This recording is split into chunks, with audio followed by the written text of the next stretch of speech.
So here's part 2 of the making a Greenland paddle entirely with hand tools. I said last time to get the PDF, making a West Greenland paddle. And so the first thing I'm going to do actually is not follow the instructions. And that's how I made hubris. Remember, I didn't follow the instructions, but I kind of like my way better than Chuck's way, which is, again, probably,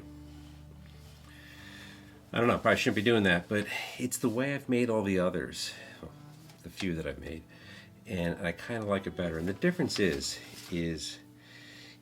he has, you know, once you have it cut to length, I've cut this to length, length for this one is 82 inches, he then wants it to be narrowed. He says, refer to step 2, figure 7, establish the half-inch thickness of the blade tips by drawing tick marks going all the way down like that until this is a half-inch thick down here. And we can see that over in the hubris paddle. So we can see that this is, it comes down to a half-inch. When I made this paddle though, I made this taper first and then made this taper. That's the opposite of how he does it. And I kind of like doing it this way first, particularly because I'm using hand tools, because making this taper is really easy with the chisel. And then I'll just take the block plane down here, because I'm going to be using a plane to get this thickness down. And you know, up here where a lot of woods come away, that's less wood I have to plane. It just, I don't know, seems like less work. So that's what I'll be doing in this video today. So the next thing I have to do is mark out the measurements of on the flat face, the wide face, not the narrow face like the PDF says. And I'm actually not going to make a video of doing that because it's silly, because other people have gone there ahead of me and done it rather well. There's a video which I'll link to. I forget who puts it out. It's on the quadjack.com page, and it's a really great video. You know, watch that from how to measure your body, how to draw all your measurements in here. He does a much better job of it. And the other thing that's kind of cool is he's not using the thin pencil. He's using a thick pencil, and his lines show up really well. So maybe I'll start using a thick pencil. I liked how thick his lines were. So I'm going to go make some measurements and then start cutting, and I'll come back. So I said I wasn't going to show measuring, but I lied, because I've sat here for 20 minutes trying to figure stuff out, and it got really complicated. I almost did it wrong once. And it's kind of nice because I'm looking at the numbers, and I'm thinking the size of the furl, which is the loom essentially, it just seemed too small. Of course, I had cut something in half twice. And the guy in the video, he's very clever with his combination square. He just zipped all around at lightning speed, and I was really impressed with that. But I'm trying to figure out what he was doing, and I don't know what it is. But here's my way of doing it.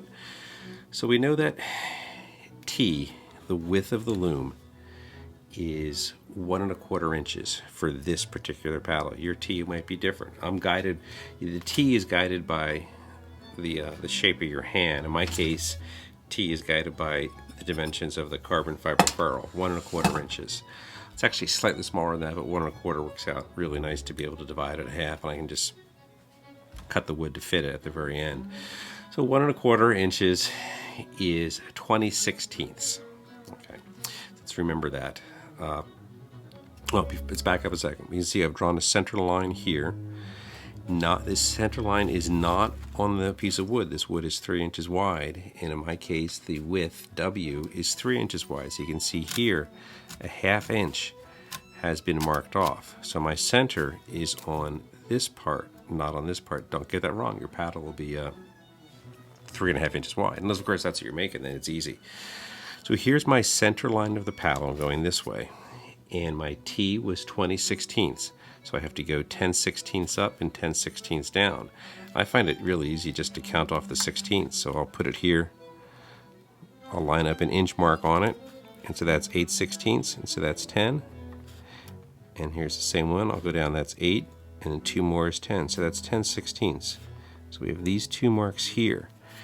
Now the outer part of the loom is the width of the paddle here. This is W, which was 3 inches.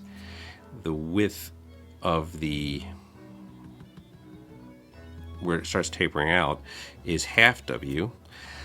And so then you want 1/4 of W above the center line. W is 3 inches, half W is 1.5 inches, W over 1/4 is 3/4 of an inch. That's easy. We'll just again line this up here. We got the an inch one here. I'll take this up to, the grain's fighting me. 3/4 here. I'll come down there to 3/4 down there. It's very grainy there. So what you see here is really kind of interesting. Because the paddle is so narrow and the loom is so big, there's going to be very, very little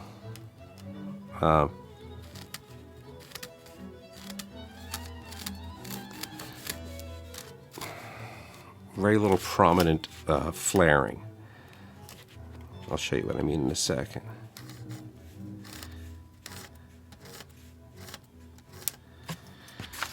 Okay, and that was, we said, was 10/16 up, so let's go down to here. Now you can still see me.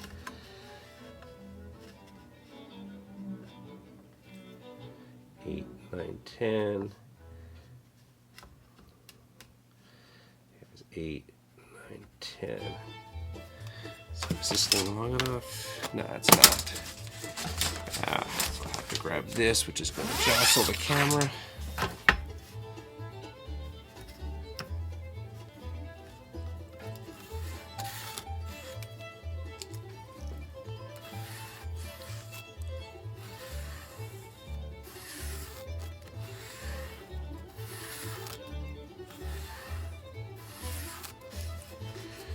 You can see here, this is where the loom is flat, then it'll start bending out.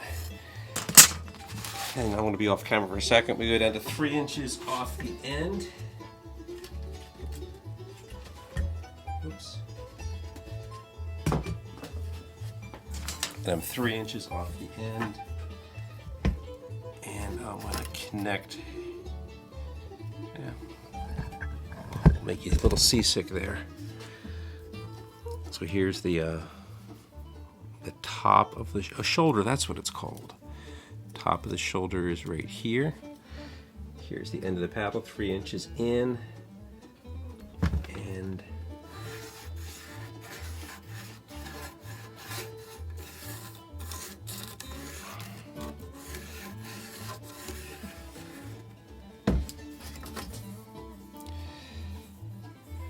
there you have it. What I like doing is putting hash marks to show what I'm cutting away.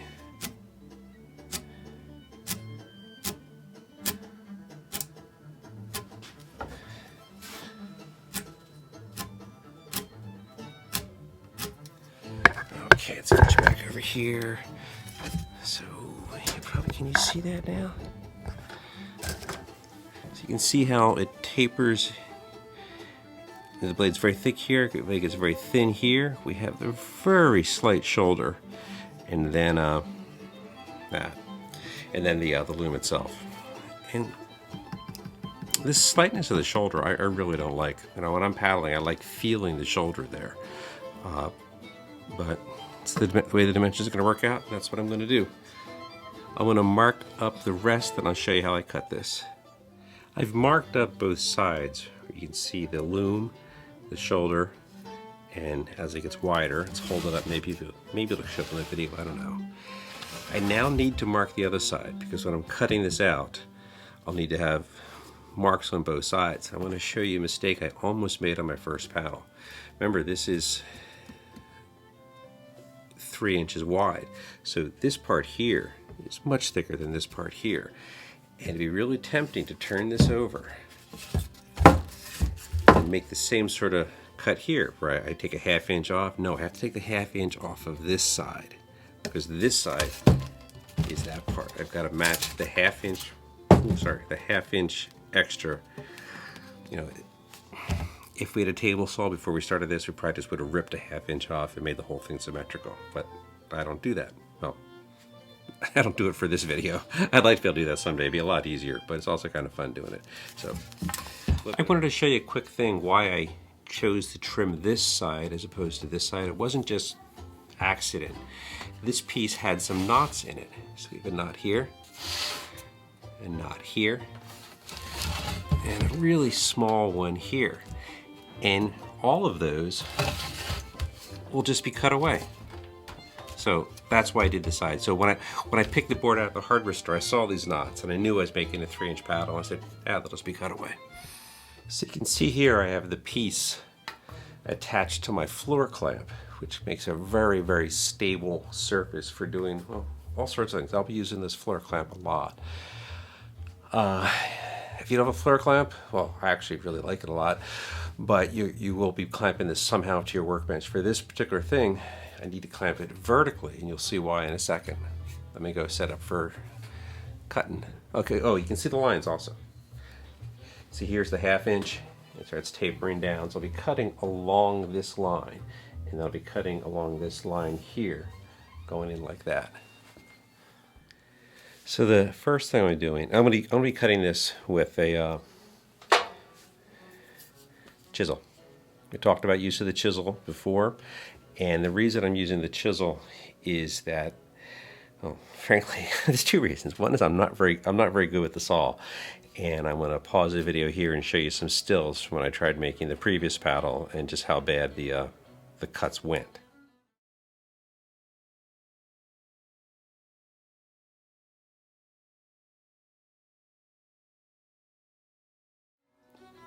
The second reason I found for using the chisel is since the grain is going this way, the chisel is really very little work, whereas taking a handsaw and going all the way this length down 4 times, that's more work than I want to do. I do want to make sure that it doesn't go crazy, so I'll just be cutting every couple inches. This is just using that very coarse handsaw I mentioned in the previous video. I hate getting stuff started. Don't want the tools to fall off to the ground. That'd be really bad for the chisel.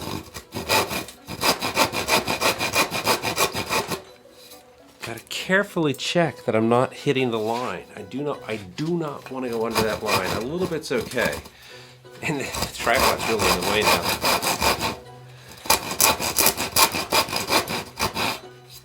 About 1/2 millimeter there. I can come down a little bit here.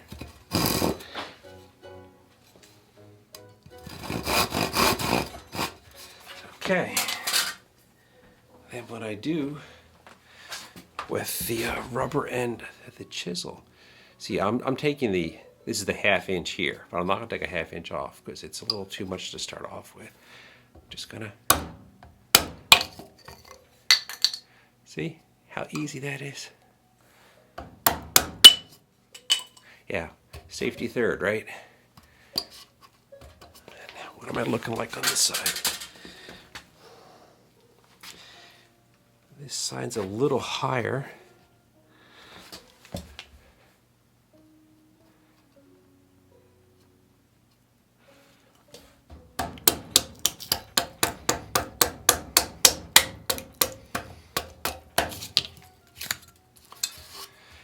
And then I'll just go down and cut another line. This is interesting. I'll keep the video running. This is where the knot is, so I'll saw past that.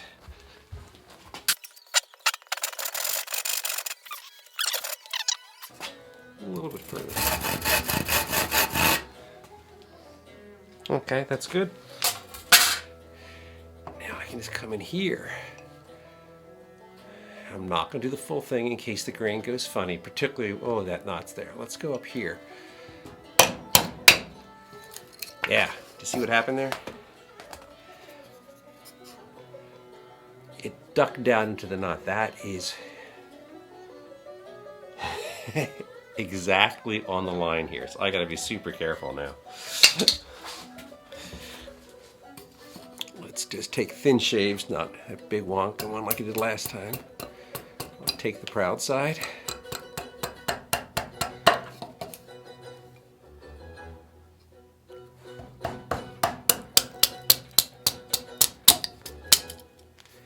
can see that it's not going into where the knot was, so that's good.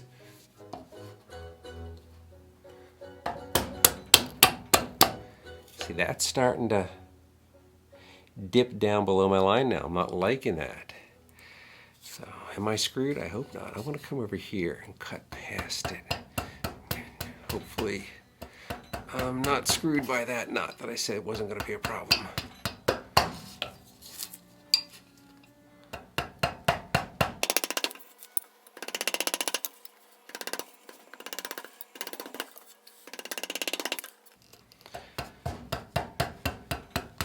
You have to trust me that it's usually much faster than this. You saw how fast that first block went. The rest of this, with the exception of the knots, is going to go really, really fast. A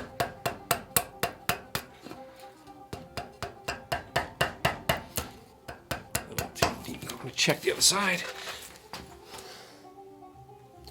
Got some room there.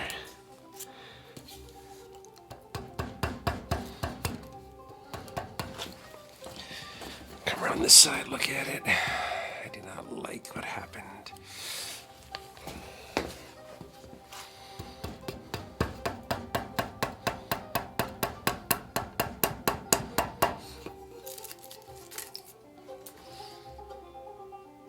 So here I'm at the line, so I really cannot go any further past here.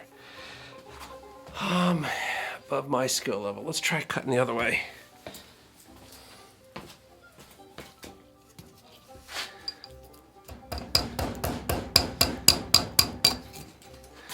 Yeah.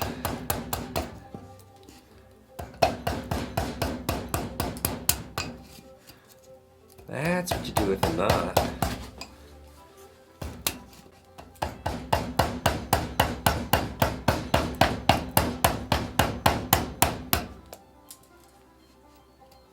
You assume it's going to curve down and do it the right way.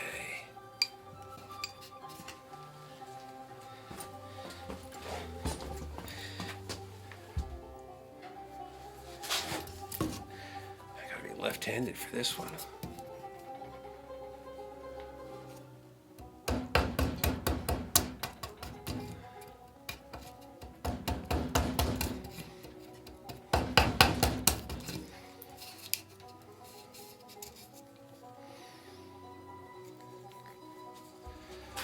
Okay, let's come in very shallow, see what happens. See here, where the knot is dipped down, it's touching the line, but I've still got another quarter inch, eighth of an inch over here I got to get rid of.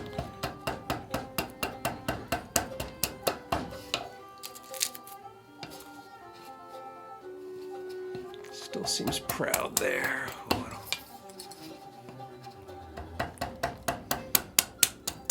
That's lifting up again. It's lifting up where I don't want to be lifting. What I'm going to do is I'm going to stop, and when I have this on the workbench, I'll have the block plane. Oh, actually no, I'll use a Spokeshave here, but I got to get this section cleared. So let's get that section cleared.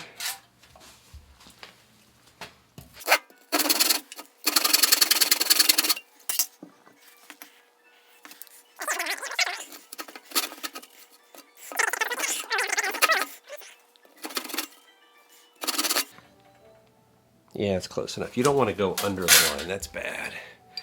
Don't cross the beams, right? See, that's how fast it's supposed to go.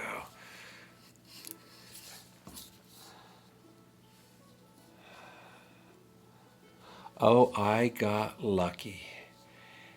I have two lines here that are very close to each other. The thicker line is the 1/2 inch ripping line, but it's the going down line that is the one that I need to follow, and the grain, and the, not the grain, the knot did not screw me.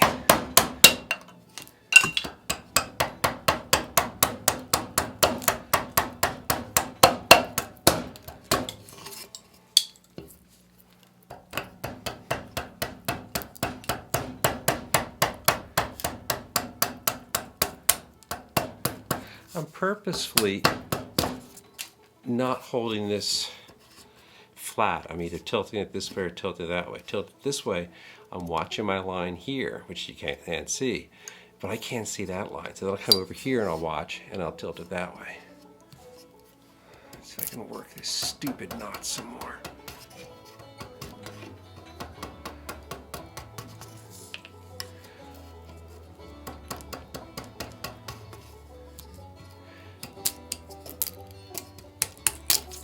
I hated doing that. It's too risky, but sometimes you just gotta, I guess.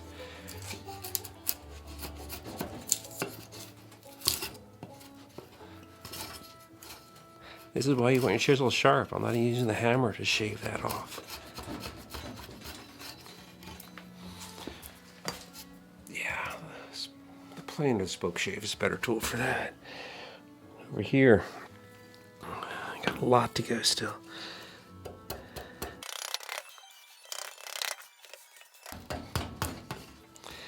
You know, it only needs to be close enough, because I'm gonna come back in with the block plane and just go swoop, swoop, swoop, and that'll be way faster than this. I'm gonna finish up both sides of these, and I'll show the completed piece in video. You don't need to see all this work. So we've got a real problem here. At least I think it's gonna be a problem. This was one of the knots I said hey, I was gonna be cut away, but I didn't read the wood correctly. All the other knots are at an angle, so I can see where it comes in and comes out. This one didn't come out, just going straight down. And I'm at the bottom of it now, but I'm also at where my line is. So I don't think I'm gonna be able to use this piece of wood. What I'll do is I'll take the next 3 sections out, because it's quick. I'm gonna get the block plane here and see what happens. I think this is gonna turn to a piece of scrap though, or maybe it'll be my storm paddle. We'll see how it goes. So I've cut this all the way back to where the shoulder is. And I have enough room to get my block plane in here. But I'm not going to. I thought about it, and for this I really want some really fine control. The block plane, you can take big chunks of wood off, which is often what you want to do. In this case, I just want to see what the damage is here. So I'll be using the Spokeshave. Spokeshave has a machine flat surface with a very sharp blade in it, and you just take it by drawing it towards you. And of course it's fighting me there, as I thought it might. It does not like hitting that knot at all.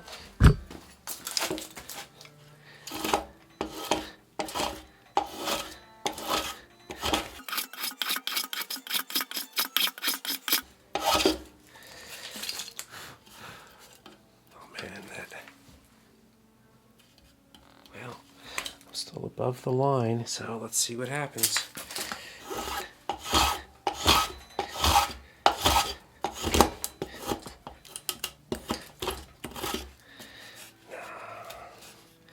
That still goes in another 1/8. I don't have an 1/8 of line left, so I think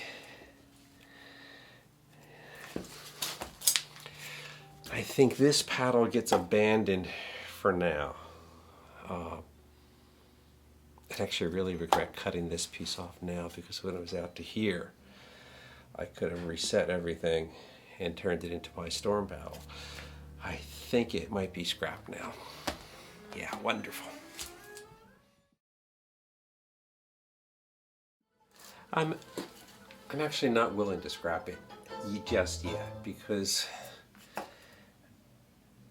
if I throw it away, it won't turn into a paddle. But it's possible with the plane. I want to see just how low that goes. You know, we'll find out, right? Oh, I should mark some lines on it.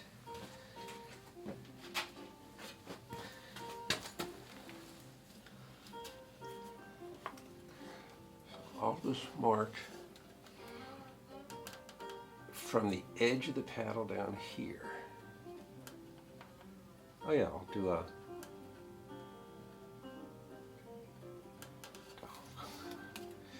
make them even at least.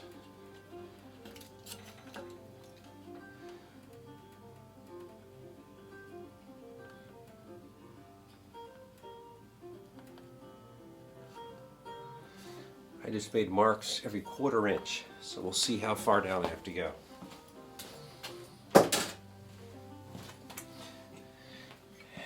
I think I want to be on this side.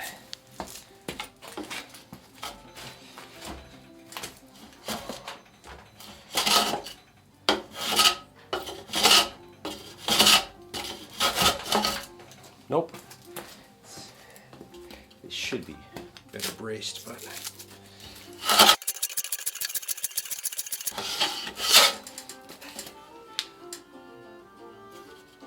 hey, it's not going to be that bad.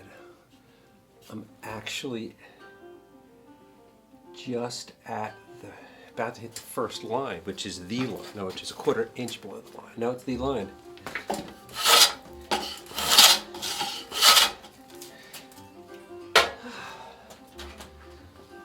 I have to number these because when they shave, they go away. 0, 1, 2, 3, 4.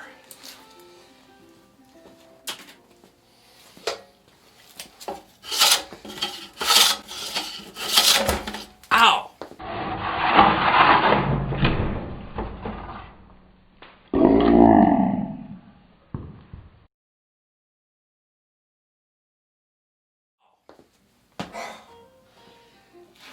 Yeah, that hurt. Wow.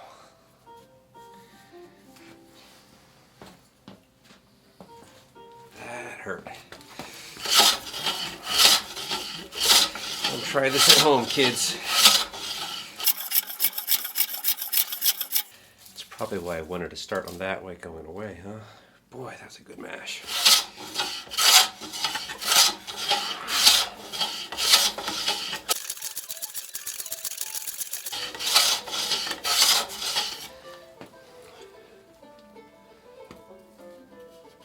It's gonna be fine. I am just at the proper line. I got so lucky here. So lucky. That knot's only it's a small divot now.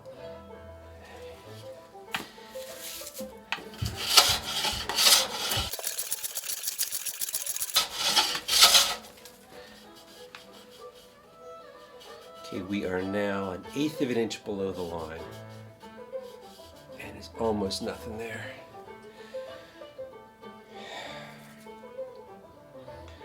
And the deepest part is off the center. This is good. The paddle will be slightly thinner here.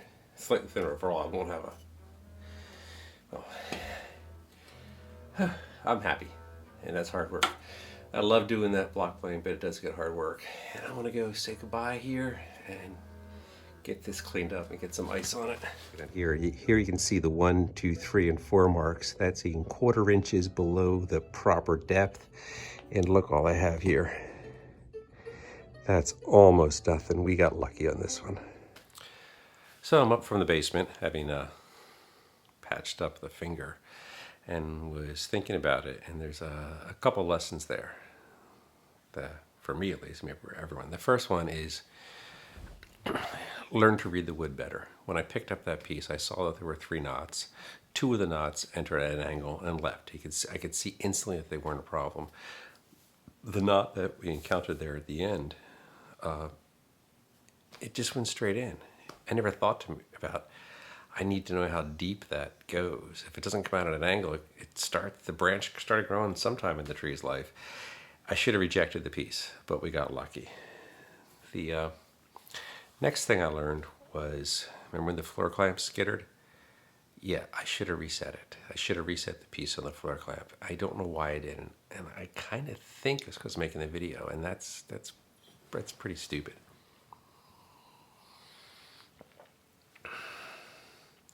But if I had reset it, I got notes here, I'm looking at you, see.